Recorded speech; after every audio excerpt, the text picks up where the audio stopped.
ವ್ಯಾಸಾಯ ಭವನಾಶಾಯ ಶ್ರೀಶಾಯ ಗುಣರಾಶಯೇ ಹೃದ್ಯಾಯ ಶುದ್ಧವಿದ್ಯಾಯ ಮಧ್ವಾಯ ಚ ನಮೋ ನಮಃ.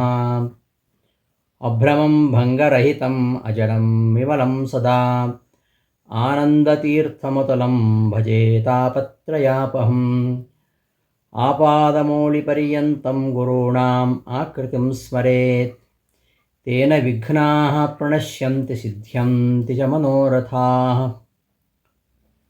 ಶ್ರೀ ಗುರುಭ್ಯೋ ನಮಃ. ಆತ್ಮೀಯರೇ, ಕೃತಿವೃತ್ತಿಗೆ ಸುಸ್ವಾಗತ. ಭಗವದ್ಗೀತೆಯ 11ನೇ ಅಧ್ಯಾಯದಲ್ಲಿ ಪರಮಾತ್ಮನ ಒಂದು ಅಗಾಧ ಮಹಿಮೆಯನ್ನು ವಿಸ್ತಾರವಾಗಿ ಕೇಳಿದಂತಹ ಅರ್ಜುನ ಈ ವಿಶ್ವಂಭರನಾಗಿರ್ತಕ್ಕಂತಹ ಪರಮಾತ್ಮನ ಒಂದು ವಿರಾಟ್ ರೂಪದ ಪ್ರತ್ಯಕ್ಷ ದರ್ಶನವನ್ನು ಪಡಿಬೇಕು ಅಂತ ಅಪೇಕ್ಷೆ ಪಡ್ತಾನೆ.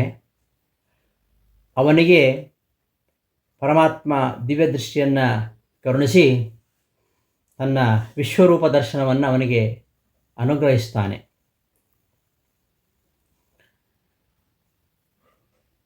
ಆ ವಿಶ್ವರೂಪದಲ್ಲಿ ಅರ್ಜುನ ಕಂಡದ್ದೇನು? ವಿಶ್ವರೂಪ, ಪರಮಾತ್ಮನ ವಿಶ್ವರೂಪ ಅಸಂಖ್ಯಾತ ಪ್ರಕಾರ ಹಾಗೂ ಅನೇಕ ವರ್ಣ ಮತ್ತು ಆಕಾರಗಳಿಂದ ಕೂಡಿದಂತಹ ಒಂದು ಅಪ್ರಾಕೃತ ರೂಪಗಳಿಂದ ಯುಕ್ತವಾಗಿತ್ತು. ಅಲ್ಲಿ 12 ಜನ ಆದಿತ್ಯರು, ಅಷ್ಟವಸುಗಳು, 11 ಜನ ರುದ್ರರು, ಅಶ್ವಿನಿ ದೇವತೆಗಳು, 49 ಮರುತ್ತುಗಳು ಮತ್ತು ಅನೇಕ ಅದ್ಭುತವಾದ ಯಾರೂ ನೋಡದೇ ಇದ್ದಂತಹ ಪದಾರ್ಥಗಳು ಅಲ್ಲಿ ಇದ್ದವು. ಸಮಸ್ತ ಚರಾಚರ ಜಗತ್ತು ಆ ಪರಮಾತ್ಮನ ಈ ರೂಪದ ಒಂದು ಸ್ವಲ್ಪ ಭಾಗದಲ್ಲಿ ಅಳವಡಿಸಿತ್ತು. ಅನಂತ ಮುಖಗಳು, ಅನಂತ ಕಣ್ಣುಗಳು ಇದ್ದವು. ಅಪ್ರಾಕೃತವಾಗಿರತಕ್ಕಂತಹ ಅನೇಕ ದಿವ್ಯವಾದ ಆಭರಣಗಳಿದ್ದವು, ದಿವ್ಯ ಆಯುಧಗಳಿದ್ದವು. ಆ ವಿಶ್ವರೂಪ ದಿವ್ಯವಾಗಿರತಕ್ಕಂತಹ ಮಾಲೆಗಳು, ವಸ್ತ್ರಗಂಧಾದಿಗಳಿಂದ ಕಂಗೊಳಿಸ್ತಾ ಇತ್ತು. ಎಲ್ಲ ದಿಕ್ಕುಗಳಲ್ಲಿಯೂ ಮುಖಗಳು.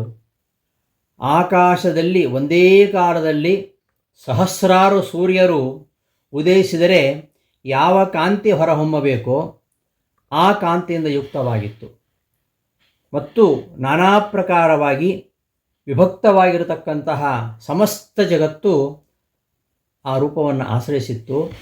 ಸಮಸ್ತ ದೇವತೆಗಳು, ಸರ್ವ ಪ್ರಾಣಿ ವರ್ಗಗಳು ಅಲ್ಲಿದ್ದವು. ಅಲ್ಲಿ ಚತುರ್ಮುಖ ಬ್ರಹ್ಮ, ಬ್ರಹ್ಮದೇವರ ತೊಡೆಯನ್ನು ಆಶ್ರಯಿಸತಕ್ಕಂತಹ ರುದ್ರದೇವರು, ಅನೇಕ ಋಷಿಗಳು, ವಾಸುಕಿ ಮೊದಲಾದ ಸರ್ಪಗಳು ಇದ್ದವು. ಅನೇಕ ಬಾಹುಗಳು, ಅನೇಕ ಉದರಗಳು, ಮುಖಗಳು, ಅನೇಕ ನೇತ್ರಗಳು ಉಳ್ಳದ್ದಾಗಿ ಅನಂತ ರೂಪ ಕಾಣಿಸ್ತಾ ಇತ್ತು ಅರ್ಜುನನಿಗೆ. ಆ ರೂಪದ ಆದಿ ಮಧ್ಯ ಅಂತ್ಯಗಳು ಕಾಣಿಸ್ತಾನೇ ಇರಲಿಲ್ಲ.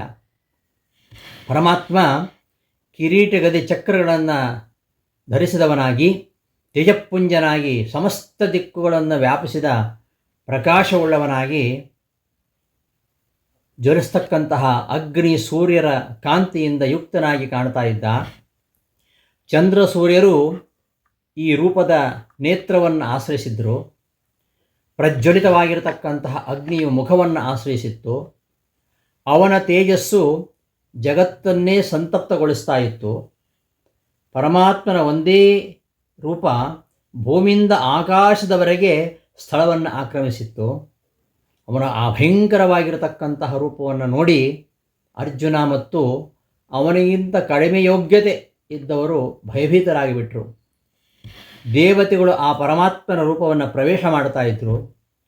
ಕೆಲವರು ಕೈ ಜೋಡಿಸಿ ಭಯದಿಂದ ಸ್ತೋತ್ರ ಮಾಡ್ತಾ ಇದ್ರು. ಮಹರ್ಷಿಗಳು, ಸಿದ್ಧರು, ಸಾಧ್ಯರು ಲೋಕದ ಕ್ಷೇಮಕ್ಕೋಸ್ಕರವಾಗಿ ಪ್ರಾರ್ಥನೆ ಮಾಡ್ತಾ ಇದ್ರು. ರುದ್ರರು, ಆದಿತ್ಯರು, ವಸುಗಳು, ವಿಶ್ವದೇವತೆಗಳು, ಅಶ್ವಿನಿ ದೇವತೆಗಳು, ಮರುದ್ಗಣಗಳು, ಪಿತೃದೇವತೆಗಳು, ಗಂಧರ್ವರು, ಯಕ್ಷರು, ಸಿದ್ಧರು, ಅಸುರರು ಆಶ್ಚರ್ಯಚಕಿತರಾಗಿ ಈ ರೂಪವನ್ನು ನೋಡ್ತಾ ಇದ್ದರು. ಅರ್ಜುನನಿಗೆ ಆ ಒಂದು ಬೃಹದ್ ರೂಪ ಭಯಂಕರವಾಗಿ ಕಾಣಿಸಿಬಿಡ್ತು. ಅದರಲ್ಲಿರತಕ್ಕಂತಹ ಕೋರೆಯ ದಾಡಿಗಳು, ವಿಶಾಲವಾಗಿ ತೆರೆಯಲ್ಪಟ್ಟಂತಹ ಬಾಯಿಗಳು, ಕಣ್ಣುಗಳು ಅರ್ಜುನನನ್ನು ವ್ಯಾಕುಲಗೊಳಿಸಿಬಿಡ್ತವೆ, ಅಶಾಂತನನ್ನಾಗಿ ಮಾಡಿಬಿಡ್ತವೆ. ಆ ಕೋರೆಯ ಹಲ್ಲುಗಳಿಂದ ಭಯಂಕರವಾದ ಪ್ರಳಯಾಗ್ನಿ ಸದೃಶವಾಗಿರತಕ್ಕಂತಹ ವಿಶ್ವರೂಪದ ಮುಖಗಳನ್ನು ನೋಡಿ ಅರ್ಜುನ ದಿಗ್ಭ್ರಾಂತನಾಗಿ ಬಿಡುತ್ತಾನೆ. ಅಲ್ಲದೆ ಅಲ್ಲಿ ಯುದ್ಧರಂಗದಲ್ಲಿ ಏನು ರಾಜರುಗಳಿದ್ದರು, ಆ ರಾಜರುಗಳಿಂದ ಕೂಡಿರತಕ್ಕಂತಹ ಧೃತರಾಷ್ಟ್ರನೇ ಮೊದಲಾದ ಸಮಸ್ತರು, ಅವನ ಮಕ್ಕಳು, ಭೀಷ್ಮದ್ರೋಣಾದಿಗಳು, ಕರ್ಣ ಮೊದಲಾದವರಿಂದ ಸಹಿತರಾಗಿರತಕ್ಕಂತಹ ಪಾಂಡವರ ಸಂಬಂಧಿಕರು ಕೂಡ ಆ ಪರಮಾತ್ಮನ ಮುಖದಲ್ಲಿ ಪ್ರವೇಶ ಮಾಡ್ತಾ ಇರುವಂತೆ ಕಾಣಿಸ್ತಾ ಇದ್ದರು. ಕೌರವರು ಪರಮಾತ್ಮನ ಮುಖದಲ್ಲಿ ಪ್ರವೇಶಿಸುವಾಗ ಆ ಕೌರವರು ಆ ಪರಮಾತ್ಮನ ಹಲ್ಲುಗಳ ಮಧ್ಯದಲ್ಲಿ ಸಿಕ್ಕಿಕೊಂಡು ಪುಡಿಪುಡಿಯಾದ ತಲೆ ಉಳ್ಳವರಾಗಿ ಕಾಣಿಸ್ತಾ ಇದ್ದರು. ನದಿಗಳು ಸಮುದ್ರವನ್ನು ಪ್ರವೇಶ ಮಾಡುವ ಹಾಗೆ ಈ ಭೀಷ್ಮಾದಿ ಸಕಲ ಪರಾಕ್ರಮಿಗಳು ಕ್ರೂರವಾಗಿ ಪ್ರಕಾಶಿಸ್ತಾ ಇರತಕ್ಕಂತಹ ಪರಮಾತ್ಮನ ಮುಖವನ್ನು ಪ್ರವೇಶಿಸ್ತಾ ಇರುವಂತೆ ಅರ್ಜುನನಿಗೆ ಕಾಣಿಸ್ತಾ ಇತ್ತು. ಈ ದೀಪದ ಕಡೆಗೆ ನುಸುರತಕ್ಕಂತಹ ದೀಪದ ಹುಳು ಅಂತಾರಲ್ಲ, ಪತಂಗದ ಹುಳು, ಆ ದೀಪವನ್ನೇ ಸುತ್ತುವರಿಯುತ್ತಾ ಕೊನೆಗೆ ದೀಪದಲ್ಲಿ ಬಿದ್ದು ಸಾಯುವಂತೆ, ಹಾಗೆ ಸಾಯುವುದಕ್ಕೋಸ್ಕರವಾಗಿಯೇ ಅದು ಅಗ್ನಿಯನ್ನು ಪ್ರವೇಶ ಮಾಡುವಂತೆ ದುರ್ಯೋಧನಾದಿಗಳು ಕೂಡ ಸಾಯುವುದಕ್ಕೋಸ್ಕರವಾಗಿ ಪರಮಾತ್ಮನ ಮುಖವನ್ನು ಪ್ರವೇಶ ಮಾಡ್ತಾ ಇರುವಂತೆ ಕಾಣ್ತಾ ಇತ್ತು. ಪರಮಾತ್ಮನು ಆ ತನ್ನ ಮುಖವನ್ನು ಪ್ರವೇಶಿಸ್ತಾ ಇರತಕ್ಕಂತಹ ಆ ದುಷ್ಟರನ್ನು ತನ್ನ ಬಾಯಲ್ಲಿ ಹಾಕ್ಕೊಂಡು ಅವರನ್ನು ನಾಲಿಗೆಯಿಂದ ಆಸ್ವಾದಿಸುವಂತೆ ಕಾಣಿಸ್ತಾ ಇತ್ತು. ಅವನ ತೀಕ್ಷ್ಣವಾಗಿರತಕ್ಕಂತಹ ಕಾಂತಿ ತೇಜಸ್ಸುಗಳಿಂದ ಸಮಸ್ತವಾದ ಜಗತ್ತು ಕೂಡ ಕೊಡುತ್ತಿರುವಂತೆ ಅರ್ಜುನನಿಗೆ ಕಾಣಿಸುತ್ತೆ. ಈ ರೀತಿಯಾಗಿ ಭೀಕರವಾಗಿರತಕ್ಕಂಥ ಪರಮಾತ್ಮವನ್ನು, ಆ ರೂಪವನ್ನು ಅರ್ಜುನ ನೋಡ್ತಾ ಅದನ್ನು ಈ 11ನೇ ಅಧ್ಯಾಯದ 15ನೇ ಶ್ಲೋಕದಿಂದ 31ನೇ ಶ್ಲೋಕಗಳವರೆಗೆ ನಿರೂಪಣೆ ಮಾಡ್ತಾನೆ. ಕೊನೆಗೆ ಆ ಏನೂ ತಿಳಿಯದವನಂತೆ ಕೇಳ್ತಾನೆ, ಯಾರು ನೀನು? ಉಗ್ರರೂಪಧಾರಿಯಾಗಿರತಕ್ಕಂತಹ ನೀನು ಯಾರು? ಯಾವುದಕ್ಕೋಸ್ಕರ ಈ ಲೋಕವನ್ನು ಧರಿಸಿದ್ದೀಯಾ? ಹೇ ದೇವಶ್ರೇಷ್ಠನೇ, ನಿನಗೆ ನಮಸ್ಕಾರ. ಪ್ರಸನ್ನನಾಗು. ಆದಿಪುರುಷನಾದಂತಹ ನಿನ್ನನ್ನು ಸರಿಯಾಗಿ ತಿಳಿದುಕೊಳ್ಳಲಿಕ್ಕೆ ನಾನು ಇಚ್ಛಿಸ್ತಾ ಇದ್ದೇನೆ. ನಿನ್ನ ಈ ಚೇಷ್ಟೆಗಳು, ನಿನ್ನ ಈ ವ್ಯವಹಾರಗಳು ನನಗೇನು ಅರ್ಥ ಆಗ್ತಾ ಇಲ್ಲ. ಹೇ ಕರುಣಾಶಾಲಿಯೇ, ನನ್ನನ್ನು ದಯಮಾಡಿ ಅನುಗ್ರಹಿಸು ಎಂಬುದಾಗಿ ಅರ್ಜುನ ಪ್ರಾರ್ಥನೆಯನ್ನು ಮಾಡ್ತಾನೆ. ಅನಂತರ ಆ ಅರ್ಜುನನ ಪ್ರಾರ್ಥನೆಯನ್ನು ಆಲಿಸಿದಂತಹ ಭಗವಂತ ಅರ್ಜುನನಿಗೆ ಉತ್ತರ ಕೊಡ್ತಾನೆ. ಹೇ ಅರ್ಜುನ, ಈ ಜಗತ್ತಿನ ಸೃಷ್ಟಿ, ಬಂಧ, ಸಂಹಾರ ಮೊದಲಾದ ಎಲ್ಲ ಕರ್ಮಗಳನ್ನು ಮಾಡ್ತಾ ಇರೋದರಿಂದ ನಾನು ಕಾಲಶಬ್ದವಾಚ್ಯನಾಗಿ ಲೋಕ ಸಂಹಾರಕನಾಗಿರತಕ್ಕಂತಹ ನಾನು ಸಕಲ ದೇಶ ಕಾಲಗಳಲ್ಲಿಯೂ ಕೂಡ ಪೂರ್ಣನಾಗಿದ್ದೇನೆ. ಈ ಯುದ್ಧ ಭೂಮಿಯಲ್ಲಿ ಸೇರಿದ್ದಾರಲ್ಲ, ಇವರೆಲ್ಲರನ್ನು ಕೊಲ್ಲಲಿಕ್ಕೆ ನಾನು ಪ್ರವೃತ್ತನಾಗಿದ್ದೇನೆ. ಎರಡೂ ಸೈನ್ಯದಲ್ಲಿ ಸೇರಿದಂತಹ ಎಲ್ಲ ಯೋಧರಲ್ಲಿ ನೀನು, ಧರ್ಮರಾಜ, ಭೀಮ, ನಕುಲ, ಸಹದೇವ, ಅಶ್ವತ್ಥಾಮ, ಕೃಪ ಮತ್ತು ಕೃತವರ್ಮ ಇವರನ್ನು ಬಿಟ್ಟು ಉಳಿದರೆಲ್ಲರೂ ಕೂಡ ಮೃತರಾಗ್ತಾರೆ. ಆದ್ದರಿಂದ ನನಗೆ ಅಪಜಯವಾಗತ್ತೆ ಎಂಬ ಸಂಶಯವನ್ನು ಬಿಟ್ಟು ಯುದ್ಧ ಮಾಡೋದಕ್ಕೋಸ್ಕರವಾಗಿ ಪ್ರವೃತ್ತನಾಗು. ಶತ್ರುಗಳನ್ನು ಗೆದ್ದು ಕೀರ್ತಿಶಾಲಿಯಾಗು. ಸಮೃದ್ಧವಾಗಿರತಕ್ಕಂತಹ ರಾಜ್ಯವನ್ನು ಅನುಭವಿಸು. ಇಲ್ಲಿ ಸೇರಿರ್ತಕ್ಕಂತಹ ಈ ಎರಡೂ ಪಕ್ಷದಲ್ಲಿ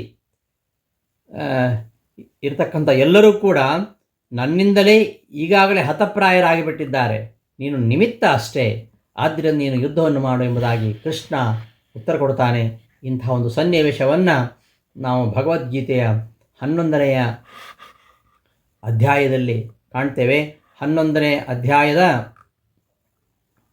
ಈ 16 ಶ್ಲೋಕಗಳಲ್ಲಿ ಕೃಷ್ಣನ ವಿರಾಟ್ ರೂಪವನ್ನು ಅರ್ಜುನ ಕಾಣ್ತಾನೆ. ಇಂತಹ 11ನೇ ಅಧ್ಯಾಯದ 15ನೆಯ ಶ್ಲೋಕದಿಂದ ಅರ್ಜುನ ಪರಮಾತ್ಮನ ವಿಶ್ವರೂಪವನ್ನು ವರ್ಣನೆ ಮಾಡ್ತಾ ಹೋಗ್ತಾನೆ. ಅಂತಹ ಅರ್ಜುನನ ಮಾತುಗಳಲ್ಲಿ 16ನೇ ಶ್ಲೋಕ, ಅನೇಕ ಬಾಹೂದರ ವಕ್ತ್ರ ನೇತ್ರಂ ಪಶ್ಯಾಮಿ ತ್ವಾಂ ಸರ್ವತೋನಂತರೂಪಂ ನಾಂತಂ ನ ಮಧ್ಯಂ ನ ಪುನಸ್ತವಾದಿಂ ಪಶ್ಯಾಮಿ ವಿಶ್ವೇಶ್ವರ ವಿಶ್ವರೂಪ. ಈ ಒಂದು ಶ್ಲೋಕದ ಅರ್ಥವನ್ನು ಮುಂದಿನ ಉಪನ್ಯಾಸ ನೋಡೋಣ ಅಂತ ಹೇಳ್ತಾ ಈ ಒಂದು ಉಪನ್ಯಾಸವನ್ನು ಸಮಾಪ್ತಿಗೊಳಿಸ್ತೇನೆ. ಶ್ರೀಕೃಷ್ಣ ಅರ್ಪಣಮಸ್ತು. ಧನ್ಯವಾದ.